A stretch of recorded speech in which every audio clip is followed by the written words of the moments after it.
Bonjour à tous et bienvenue dans une nouvelle vidéo. Aujourd'hui j'ai pris mon anti-sèche et on va faire le bilan lecture du mois de mars.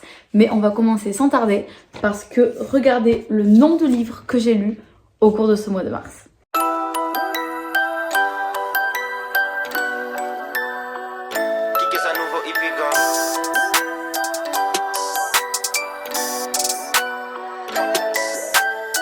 Le premier livre, il s'agit de Et ils vécurent malheureux à jamais de Stéphanie Garber. Donc c'est la suite de Il était une fois un cœur brisé que je vous ai déjà présenté dans une ancienne vidéo.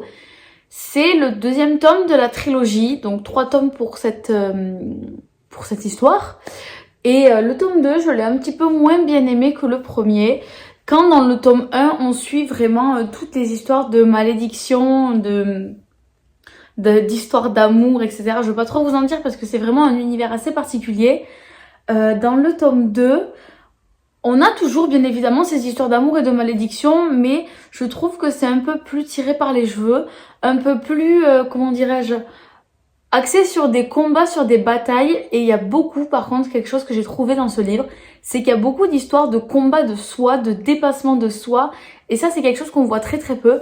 On voit beaucoup de combats à l'arme, on va dire, au corps à corps, mais là le combat de soi-même, c'est assez intéressant à lire et à voir. Ça, je pense que c'est la partie que j'ai le plus aimée dans cette histoire. Maintenant, il me reste plus qu'à découvrir le tome 3 et j'aurai terminé cette trilogie. Ensuite, dans les suites de séries, j'ai commencé le tome 4 de Hadès et Perséphone de Scarlett Sinclair. Je l'ai DNF au bout de quasi 50%. DNF, qu'est-ce que c'est? C'est l'acronyme dans l'anglais Did Not Finish, donc en français, je ne l'ai pas terminé, tout simplement. Je voulais aller jusqu'au bout, donc déjà, à partir du tome 3, j'avais de plus en plus de mal. Beaucoup trop de scènes de sexe pour moi, et elles étaient mal amenées dans le bouquin, c'était vraiment avoir du sexe pour du sexe, et je ne suis pas pour forcément lire ce genre de lecture. J'ai voulu découvrir le tome 4 quand j'ai vu qu'il était sorti pour continuer la saga, très clairement. J'ai été sur les 50 premières pages, mais je trouve vraiment cette écriture de plus en plus dérangeante. Alors oui, on a toujours les scènes de sexe pour le sexe, mais en fait j'ai totalement décroché l'histoire, c'est-à-dire que la moitié des trucs, j'étais là, mais qui c'est ça? Qu'est-ce qu'il fout là? Qu'est-ce qui se passe? Je comprends rien, c'est quoi ces lieux? C'est qui ces personnes? Tout m'était sorti du cerveau en fait concernant cette saga, à part Hadès et Perséphone, les deux personnages principaux. Les autres, j'étais là en mode, qu'est-ce qu'ils foutent là? Et en plus d'avoir le sexe pour le sexe, je trouve que le sexe est de plus en plus dérangeant, à la limite du consentement certaines fois, même si c'est un trigger au début du livre. Il y a des moments qui sont passés pour des belles scènes de sexe et qui pour moi ne devraient pas l'être. Bref, j'ai pas aimé, j'ai pas terminé, et si jamais il sort un autre livre sur cette saga, vous pouvez être certain que je n'irai pas vers ce livre. Hadès et Perséphone, c'est terminé pour moi. Finito. Ensuite, ma première lecture audio du mois, il s'agit de Le souffle du bonheur de Linda da Silva. J'ai commencé ce livre, il est dans la bibliothèque Audible, la Plus bibliothèque, je vous en avais déjà parlé. Et je l'ai écouté parce qu'en fait, il partait du catalogue au début du mois de mars. Donc il y avait une dizaine de livres dans ma librairie qui sortaient de ce catalogue au début du mois. J'en ai écouté 2 ou 3 le plus possible parce que je n'avais clairement pas le temps de tout écouter.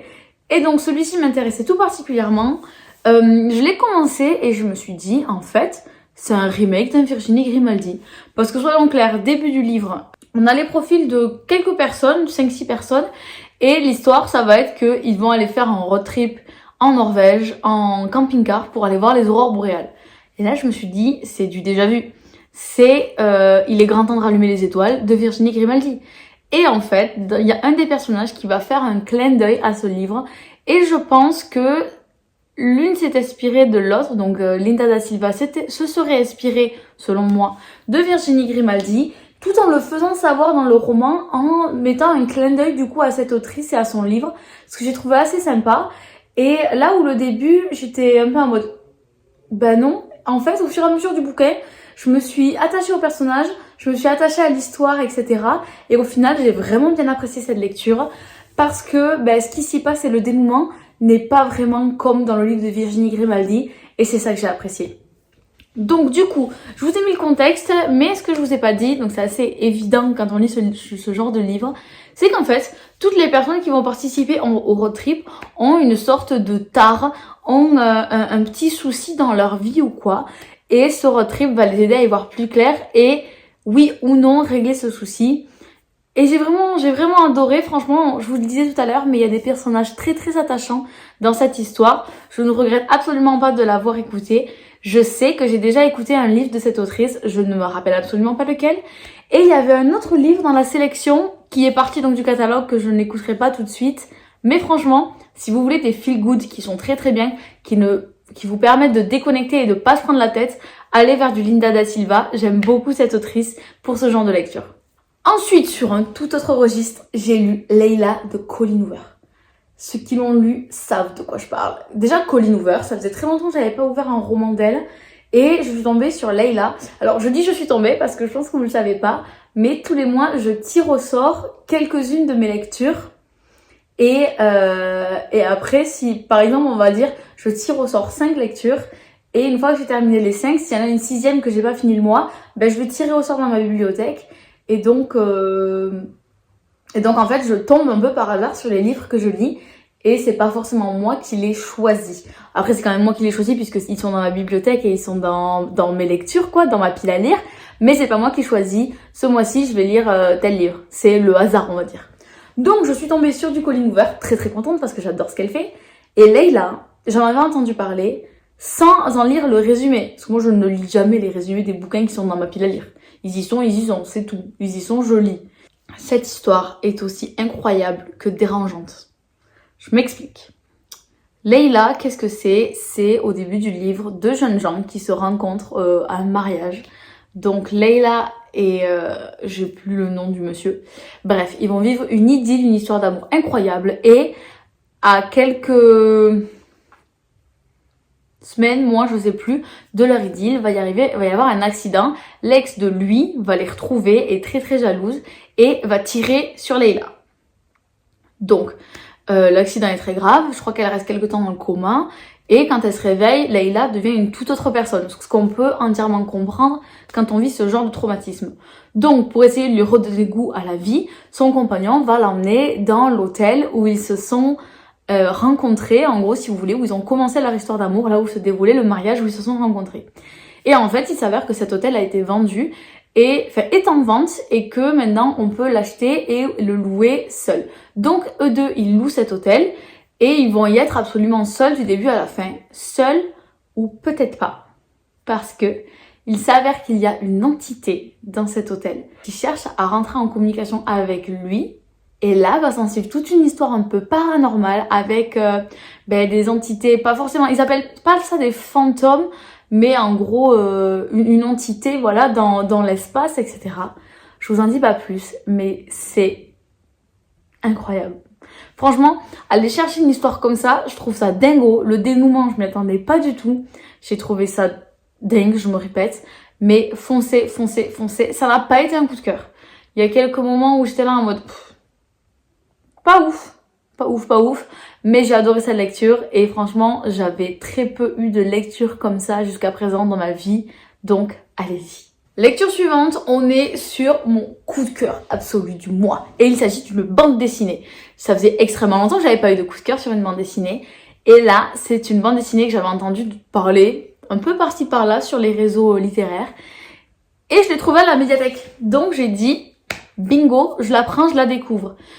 Comment vous dire que je l'ai lu 2 fois avant de la rendre. Il s'agit de, je vous ai toujours pas dit de quoi il s'agissait, c'est la bande dessinée Peau d'homme. Mais c'est une pépite, les amis. Là, ça, vous savez, je suis à ça d'aller me l'acheter, de la trouver d'occasion ou quoi, tellement je la veux dans ma bibliothèque parce que je veux pouvoir la redécouvrir. Elle est extraordinaire. Peau d'homme, je vous explique qu'est-ce que c'est. On est à l'époque, dans le temps où les femmes ne choisissent pas elles-mêmes leur mari. Elles sont mariées pour des arrangements de terre, de famille, etc. Et donc on suit la vie d'une jeune fille qui va être mariée à un jeune homme pour des arrangements, je crois que c'est là des arrangements diplomatiques. Et en fait, elle dit à sa mère, elle dit maman écoutez, j'accepte votre mariage, mais j'aimerais juste avant de me marier, connaître un peu mon mari, savoir quel caractère il va avoir, etc. Sa mère dit non, mais c'est pas comme ça que ça fonctionne, on peut pas, c'est pas possible. Cette jeune fille, elle va aller chez sa marraine, donc qui est sa tante, à la campagne, soi-disant pour se préparer au mariage. Et sa marraine a en fait quelque chose qu'ils ont dans la famille, c'est une peau d'homme. C'est-à-dire que la jeune fille, elle va revêtir cette peau d'homme et ça va la transformer en homme. Et grâce à ça, elle va pouvoir intégrer le monde des hommes et aller à la rencontre de son mari, de son futur mari, sans dire que c'est elle, mais en se faisant passer pour un homme. Et donc apprendre un petit peu à le connaître, ce qu'elle voulait avant le mariage. Et en fait, je sais pas si je peux vous le dire la suite ou pas. Si, un petit peu, mais ça vous spoil pas tout parce que vous n'avez pas les dessins, vous n'avez pas toute l'histoire, ni tous les détails. En fait, ce qui va se passer, c'est que cet homme, donc elle déguisée en homme, va avoir une histoire d'amour avec son futur mari, qui lui aime les hommes du coup. Sauf qu'à cette époque-là, c'est très très mal vu. Et elle, donc ils vont se marier, elle va continuer de temps en temps à mettre la peau d'homme, et il va y avoir tout un conflit d'intérêts en plus entre lui, sa femme, et lui et l'homme. Et elle est les deux personnes en même temps. Et vous avez compris ou pas? C'est terrible, mais j'ai adoré. Il y a tellement en fait d'enjeux, tellement de belles choses, c'est incroyable. Franchement, cette bande dessinée, elle est pépite. Je vous dis, je l'ai lu 2 fois avant de la ramener à la médiathèque. Je pense que si j'avais le temps, je l'aurais lu 3 fois, mais je me suis dit, je vais laisser d'autres personnes en profiter. Il faut que le maximum de monde découvre cette bande dessinée, sans parler des dessins. Parce que franchement, j'ai trop adoré la manière dont c'est amené. Les dessins sont très très bien faits, sont très très beaux. Je vous conseille à 1000% d'aller la lire. C'est mon coup de cœur du mois. Franchement, terrible. Terrible, terrible, terrible comme livre. Bande dessinée, coup de cœur, allez-y. Ensuite, deuxième livre audio que j'ai écouté, et lui aussi, il faisait partie des livres qui allaient disparaître de ma bibliothèque. Il s'agit de Rendez-vous au Cupcake Café de Jenny Colgan. Alors, la dernière fois que j'ai lu Jenny Colgan, j'ai été assez déçue par la tournure compris les événements de ce livre. Donc je me suis dit, ce coup-ci, on va avoir un audio.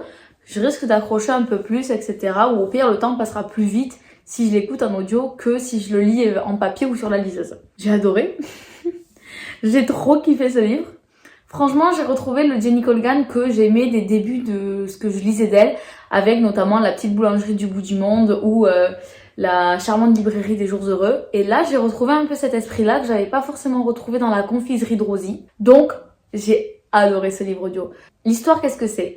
On suit une jeune fille qui alors attendez, son métier, elle bosse dans une grosse boîte, dans un bureau d'architecture. Non, dans un bureau d'agent immobilier. Ouais, c'est ça. Et elle a une histoire avec son patron, une histoire qu'il souhaite garder cachée, mais ils ont quand même une histoire. Il va y avoir un remaniement du personnel, il va y avoir des coupes budgétaires dans cette société-là. Et elle pense qu'elle est un peu immunisée grâce à ce patron, avec qui elle a une histoire. Et en fait, il s'avère que non. Elle va partie des personnes qui vont sauter dans la boîte, les postes sont supprimés. Et donc, il faut qu'elle retrouve une reconversion, qu'elle retrouve un autre métier assez rapidement. Il y a cette petite boutique abandonnée, petite boutique toute mignonne avec plein de charme, qui est juste derrière l'arrêt de bus qu'elle prenait tous les matins pour aller travailler. Et par la force des choses, elle va se retrouver à faire une offre d'achat pour louer cette boutique. Et enfin, je vous passe les détails. Mais en gros, elle va ouvrir son Cupcake Café à cet endroit-là. C'est un parcours, là je vous ai vraiment résumé les 100-150 premières pages en 1 minute 30, même pas. Parce que vraiment, le parcours pour arriver là, il est assez long dans le bouquin et c'est semé d'embûches. Et j'ai bien aimé qu'on développe cet aspect que c'est pas facile de reprendre une affaire ou de monter une entreprise, que c'est pas facile de se faire virer et que c'est pas tout le monde croit pas en vous en fait, parce que malheureusement cette jeune personne, elle va être confrontée au fait que son petit ami ne croit pas en elle, sa famille ne croit pas en elle, elle n'est pas soutenue et même sa coloc émet des doutes quant au fait que elle va y arriver. Et j'ai trouvé ça un peu plus proche de la réalité, on va dire, que tout ce qu'on trouve dans les romans à l'eau de rose où tout est beau, tout est magique, tout est facile, tout est incroyable. Et franchement, j'ai bien aimé cet aspect-là. Donc on va suivre toute la mise en place de ce Cupcake Café.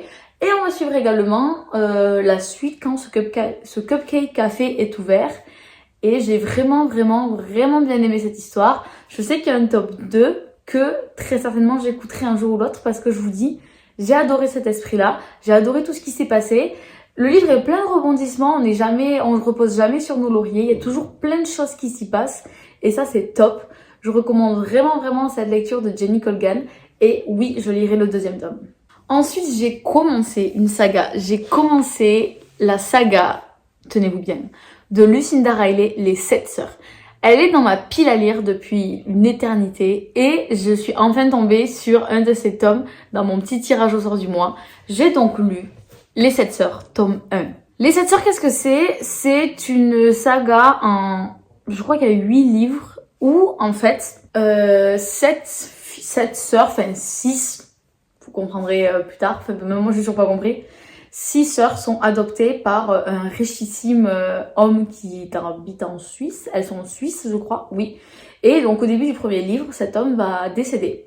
Et il va laisser en testament à ses filles la manière de retrouver leur famille d'origine. Et là on suit donc l'aînée des 7 sœurs qui donc va repartir sur les traces de ses origines et va découvrir d'où elle vient dans son pays d'origine. Et c'est un livre que j'ai beaucoup aimé. Et je sais que c'est le cas avec chaque livre. En fait, chaque livre nous fait voyager dans le pays d'origine de ces femmes. Et il y a toute une histoire, en fait, au-delà de découvrir ses origines, il y a vraiment une histoire, un biais historique à ce livre, puisque là, j'ai pas trop envie de vous spoiler, pour pas trop que vous sachiez exactement où on va, mais il y a toute une histoire de construction d'une statue emblématique dans le monde. Certains l'auront peut-être déjà trouvé. Et franchement, je trouve ça très chouette parce que ça rajoute une dimension très belle au livre. Donc j'ai adoré, ça reste de Lucinda Riley. Donc Lucinda Riley, c'est une très belle écriture. J'ai adoré ce livre et là je n'ai qu'une hâte. C'est tomber sur le second dans un de mes prochains tirages pour pouvoir découvrir la suite de cette saga. Ensuite j'ai découvert, j'avais pris à la médiathèque, un livre essentiellement d'images sur la campagne écossaise. Toujours un peu dans mes souvenirs de mon voyage en Écosse du mois de septembre maintenant. Ça date. Et donc, j'ai pris ce livre parce qu'il parlait des campagnes écossaises. Alors, pourquoi je vous en parle ici? Ça fait partie de mes lectures. Déjà, je le compte dans mes lectures. Même si, soyons honnêtes, je n'ai fait que regarder les images et j'ai très peu lu les textes qu'il y avait dans le bouquin. Mais en fait, je vous en parle parce que ce que j'ai trouvé... Alors, il y avait très peu de paysages que j'avais moi-même vus puisqu'on était vraiment sur de la campagne sauvage. Et à part une journée dans les Highlands, nous, on n'a pas trop été voir le côté sauvage du pays. Mais j'ai quand même découvert de très belles choses à travers ces images. Mais ce que j'ai trouvé le plus bluffant, c'est comment dirais-je? Le livre date de 2005 et donc les photos d'un peu avant, je suppose. Et en fait, de voir l'évolution technologique en termes de prise de vue, notamment, j'ai trouvé ça assez impressionnant parce que je vous garantis que maintenant, avec les téléphones, on fait de meilleures photos que à l'époque, le monsieur avec, je suppose, son appareil photo hyper giga, méga professionnel. Et ça, en fait, j'ai trouvé ça assez impressionnant. Ça reste de très belles images, hein, mais en termes de qualité, en termes de pas mal de choses, je trouve que maintenant, on fait des choses beaucoup plus intéressantes. Et j'ai trouvé que c'était hyper intéressant de voir cette évolution, notamment à travers un livre comme ça. Voilà, c'est tout pour moi. J'ai ensuite lu un livre de Virginie Grimaldi que je n'avais pas encore découvert et il s'agit de Quand nos souvenirs viendront danser. Alors, qu'est-ce que c'est que cette histoire? On se situe dans une petite impasse dans un village où tous les habitants se connaissent et ont vécu et grandi ensemble, ont fondé leur famille ensemble, etc. Et monsieur le maire décrète que cette impasse doit être rasée pour y construire un complexe scolaire pour la ville. Sauf que toutes les personnes de cette impasse qui sont maintenant toutes retraitées ne voient pas ça d'une bonne oreille et ont décidé de se battre et de se rebeller contre la mairie pour empêcher cette construction, empêcher le fait que cette impasse soit rasée. Et là, les amis, on va avoir affaire à une bande de vieux totalement dégénérés qui vont user de stratagèmes et de subterfuges pour garder leur impasse. Et c'est d'un drôle, mais c'est d'un drôle, franchement. C'est un livre qui met le sourire jusqu'aux oreilles, tout en ayant, ça reste du Virginie Grimaldi, donc tout en ayant des petites piques de moments un peu tristes ou de très beaux moments. Mais c'est une lecture que j'ai vraiment énormément appréciée et je vous la conseille, c'est un très beau livre. Après, j'ai lu aucun livre de Virginie Grimaldi qui ne soit pas beau, donc foncez. Ensuite, une autre écoute que j'ai eue, il s'agit du tome 2 de Skandar. Le premier c'était Skandar et le vol de la licorne, et là c'est Skandar et... J'ai plus. Dans tous les cas, vous aurez quelque part par là la fiche du bouquin. Et en fait, j'avais écouté le tome 1 il y a facile 1 an et demi, sans jamais écouter la suite de cette saga. Je dis pas trilogie parce que je crois qu'il y a plus de 3 tomes. Et ça y est, c'est chose faite. Alors, pour moi, ce livre se situe exactement entre Harry Potter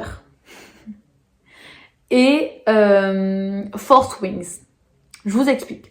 On a une école de... Alors, c'est pas des dragons, là, c'est des licornes. C'est des cavaliers, pardon, qui vont chevaucher des licornes, machin, tout ça. C'est l'élite, les cavaliers, un peu dans Fourth Wings, comme dans Fourth Wings. Et le côté école qui me fait penser à Harry Potter, parce qu'il y a différents éléments. Au lieu des maisons, c'est 4 éléments. Et il y a beaucoup de magie. Voilà. Vous avez les deux analogies que j'ai faites précédemment. Donc j'ai franchement bien aimé cette histoire.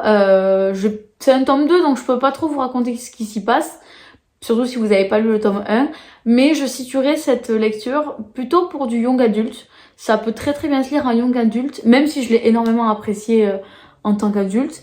Et oui, je continuerai à écouter cette saga, franchement j'ai bien aimé, donc c'est sûr que j'écouterai la suite de Skandar. Ensuite, j'ai terminé la trilogie de manga Les enfants qui poursuivaient les étoiles en lisant au cours du mois de mars le tome 3. Je vous l'avais dit dans la dernière vidéo où j'avais lu le tome 2, il me tarde de finir cette trilogie parce que je pense que j'ai raté les éléments dans l'histoire. Je suis passée à côté de certaines choses qui ne m'ont fait pas forcément l'apprécier à sa juste valeur, ça c'est sûr et certain. Même si je pense que ce tome 3 a fait partie de mes préférés et il y a certaines choses pour moi qui se sont mises en place dans cette compréhension. Donc je suis très heureuse parce que j'ai pu beaucoup plus l'apprécier que les 2 précédents. Et ça reste une bonne trilogie. Je suis assez contente de l'avoir découverte, même si on n'a pas été sur un coup de cœur pour moi. Ça m'a permis de passer de bons moments et de déconnecter, quoi, comme à chaque fois qu'on ouvre un livre ou un roman graphique. Bref, j'ai fini cette trilogie, on peut passer à autre chose. J'ai ensuite lu un livre qui change totalement de ce que j'ai l'habitude de lire. Il s'agit de La cuisinière de Mary Beth Kane. Une autrice que je ne connaissais pas du tout. Un livre dont j'ai très peu entendu parler et une histoire franchement qui sort de ce que j'ai l'habitude de lire. Je vous explique, dans ce livre, on est au début des années 1900 et on suit une jeune femme, donc c'est une jeune écossaise ou irlandaise, je sais plus, écossaise je crois, je sais plus, qui va partir à New York pour essayer de faire sa vie, de trouver du travail. Et là-bas, elle va commencer en tant que celle qui lave le linge, laveuse, tout simplement Mathilde, laveuse. Elle va commencer comme ça, mais elle, son rêve, c'est d'être cuisinière parce que sa passion, c'est la cuisine. Donc, on sait qu'elle va y arriver, mais il s'avère qu'elle est soupçonnée de propager la fièvre typhoïde, je crois. C'est comme ça le nom. Bref, une maladie, elle est accusée de propager cette maladie, d'avoir le virus sur elle, sans jamais, elle, être atteinte de cette maladie. Donc, elle va être acceptée dans un autre... Enfin, enlevée. Pour être amenée dans un hôpital et faire subir des examens sur elle. Elle va être ensuite emmenée sur l'île des lépreux, c'est ça, pour être isolée du reste de la population et être sûre de ne tuer personne d'autre. Et en fait, on va suivre toute cette histoire. Toute cette histoire, voilà, on va la voir dans sa solitude, dans son quotidien, tout en ayant des flashbacks en fait sur comment ça s'est passé quand elle est arrivée à New York, comment elle a réussi à trouver du travail, qu'est-ce qui s'est passé dans les différentes familles où elle a été. Et il va y avoir tout un procès également avec cette affaire. Et elle va arriver au bout d'un certain temps, je vous dis pas ce qui s'est passé, etc. dans le procès, tout ça. Elle va arriver au bout d'un certain temps à sortir de cette île des lépreux et à revenir à avoir une vie normale. Mais est-ce que cette vie va vraiment être normale vu tout ce qui s'est passé juste avant? Donc ça aussi on va le suivre. Et en fait j'ai trouvé ce livre, franchement, il est assez lent mais il est pas dénué d'intérêt puisqu'on y découvre beaucoup de choses et que j'ai trouvé ça vraiment pas mal. Donc franchement je vous le conseille vraiment, il est très très sympa à lire et comme je vous disais ça change totalement de ce que j'ai l'habitude de lire, mais j'ai trouvé ça assez sympa à découvrir. Ensuite on repart sur les mangas et j'ai lu le tome 5 de Vanilla et Chocolat. J'ai un peu moins aimé ce tome mais franchement je pense qu'il est utile à la suite de l'histoire et à la continuité de ce qui va se passer. Donc bien évidemment prochain mois je lirai le tome 6 dans la continuité comme d'habitude. Ensuite, j'ai découvert un livre de Marc Lévy qui est Éteignez la lumière et tout s'allume. Et alors celui-ci, je l'ai lu clairement en une matinée. Je l'ai poncé, lu d'un coup, mais c'est pas pour autant que je l'ai aimé. Parce que, très honnêtement, en fait, je n'ai pas trouvé d'intérêt à ce livre. Genre, ça se passe sur une soirée et une nuit, enfin 2 jours, je crois. Et on suit 2 personnes qui vont... en fait, je sais même pas. On suit vraiment 2 personnes le temps d'une soirée, d'une nuit. Et j'ai pas trouvé d'intérêt à ça, mais vraiment pas. Je l'ai lu, mais sans grande conviction. Je l'ai terminé. Et je sais même pas quoi en penser. Donc voilà, j'ai rien à rajouter là-dessus.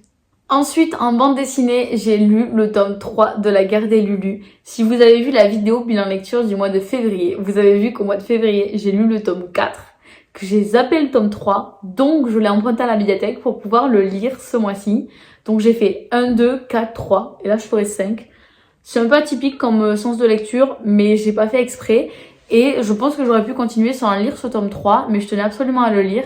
Et franchement, j'ai bien aimé, j'ai bien fait de le lire parce qu'il m'aurait peut-être manqué un petit truc à l'histoire. Maintenant, il faut juste que je me remette le tome 4 rapidement en tête avant de lire le tome 5 pour pas que ce soit pas compréhensible dans ma tête. Bref, c'est le bordel, vous avez compris. Mais je continuerai bien évidemment cette saga de La Guerre des Lulu que j'aime vraiment beaucoup. Ensuite, dernier livre audio du mois, j'ai écouté L'As de cœur de Morgane Moncombe. Lui aussi fait partie de la bibliothèque plus audible.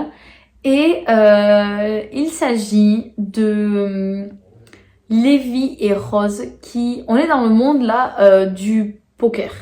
On est dans le monde du poker et en gros, Lévi et Rose font tous les 2 parties de ce monde. Et Lévi va aborder Rose pour monter un stratagème et battre Tito, le gars qu'il doit battre, qui a ruiné sa vie, machin, etc. Et donc il va utiliser Rose pour monter ce stratagème. Enfin, toute une histoire de poker, j'ai envie de dire. Et évidemment, une histoire d'amour. Sinon, ce serait pas du Morgane Moncombe. J'ai bien aimé ce livre, mais je l'ai trouvé aussi extrêmement gênant à différents points de vue. Pas forcément au niveau des scènes de sexe, parce que ça, honnêtement, je m'y attendais en ouvrant un livre comme ça. Mais en termes de tout ce qui va être trahison, en fait, mensonge. Ce livre, c'est mensonge sur mensonge sur mensonge. Et ça fait vraiment beaucoup encaisser, surtout pour quelqu'un comme moi qui ne supporte pas le mensonge. Donc ça fait vraiment énormément de choses à gérer. Et j'ai trouvé ça un peu trop, en fait, à des moments. Oui, c'est ça, j'ai trouvé ça trop, j'ai trouvé ça gênant. Et je me suis dit, en fait, au bout d'un moment, les personnages, à force de s'enliser dans autant de mensonges, ils vont pouvoir que se couler l'un l'autre. Et malheureusement, c'est ce qui arrive parfois dans la vraie vie, mais je me dis, en fait, où on va aller avec ce bouquin? Comment on va s'en sortir avec ce livre? Vraiment, c'était ça que je me disais. Et vraiment, il y a des moments où j'étais dans ma voiture en train de l'écouter et j'étais en mode, non, j'accepte pas ça, je suis pas pour. Mais bon, voilà, j'ai terminé cette lecture et vous vous doutez bien que ça finit pas si mal que ça. Et franchement, je sais pas si je la recommande. Oui, je suppose que oui, mais je pense en fait il y a certaines choses qui auraient pu être revues ou mieux amenées ou je sais pas. Je l'ai découvert, c'est tout ce que je peux vous dire et on passe à la lecture suivante. Et c'est donc enfin le dernier livre que j'ai lu au cours de ce mois de mars 2025. Et il s'agit de Love Theoretically de Ali Hazelwood. C'est le premier livre de Ali Hazelwood que je découvre et franchement, j'ai adoré. Le gros plus de ce livre, c'est que j'ai ri du début à la fin. C'est terriblement bien écrit, c'est extrêmement facile à lire aussi, et c'est bourré de petites touches d'humour amenées comme ci, comme ça, et c'est top, j'ai trouvé ça extraordinaire. L'histoire, qu'est-ce que c'est? On suit... Oh, j'ai oublié les prénoms des personnages, c'est terrible. Elsie. On suit Elsie, qui est une physicienne, et qui, au début de ça, je vous cache rien, au début du livre, on apprend qu'elle fait partie d'une application qui s'appelle Fake Dating, où en gros les hommes vont la payer pour qu'elle se fasse passer pour leur petite copine auprès de repas de famille par exemple, ou ce genre de choses. Très sobre, et ça lui permet d'arrondir ses fins de mois et de payer son loyer, parce qu'elle est physicienne et elle postule pour un poste de doctorante, je sais plus. Bref, je suis pas dans le monde de tout ça moi. pour avoir donc des subventions, être subventionnée et pouvoir mener son travail de chercheuse à quasi plein temps. Et en fait, il va s'avérer que l'une des personnes qui va devoir accepter ou non qu'elle soit au poste est le frère de celui qui l'a prise sur l'appli, en gros, pour aller dans la famille. Je sais pas si vous avez suivi tout ce que je vous dis. Donc là, il va y avoir plein de quiproquos sur « Mais attends, mais qu'est-ce que tu fais là? T'es pas censé être libraire ?» Enfin, terrible, terrible. Des trucs comme ça. Et j'ai trouvé ce livre vraiment très sympa. Et je vous le conseille parce que je vous dis, j'ai passé un très très bon moment de lecture avec ce bouquin. Et je pense qu'on va s'arrêter là parce que cette vidéo va durer 8 plombes et que vous aurez peut-être décroché avant. Donc, je m'arrête là. J'ai eu de bonnes lectures et de moins bonnes lectures au cours de ce mois de mars. Mais on se retrouve très vite pour découvrir celle du mois d'avril.